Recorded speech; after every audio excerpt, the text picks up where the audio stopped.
Well, long before ever I read about Lynch and his ambush in Fermoy, I remember being told at home by my mother and by my granddad how he spent the day in their house beside the shop in Ardmore.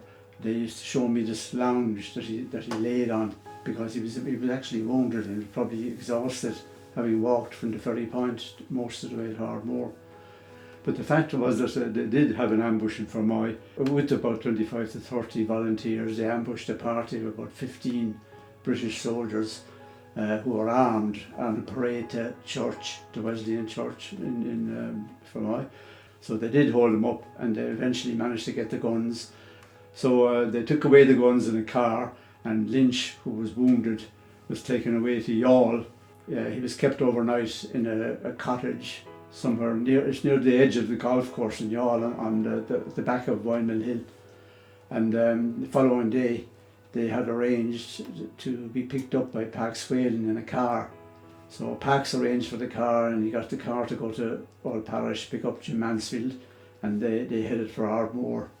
In the meantime, Lynch and the town clerk of Youghal, whose name escapes me at the moment, crossed on the ferry and headed up the back road, shall we call it. They were overtaken by the men in the car and brought into the village, and down to Foley's, who were Sinn Féin organiser. John Foley had a shop there, and his sister Lizzie was a Cumnaman woman.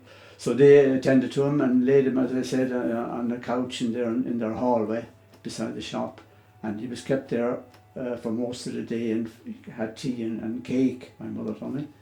And in the meantime, she and her friend Molly Flynn from the village and some other girls who were in Cumnaman kept an eye on the RIC barracks, which was only about 200 yards up the street.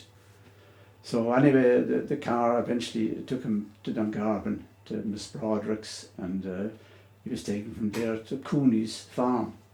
And I think after that he was brought to Kerwin's, and eventually he was fit enough to get back to Fermoy.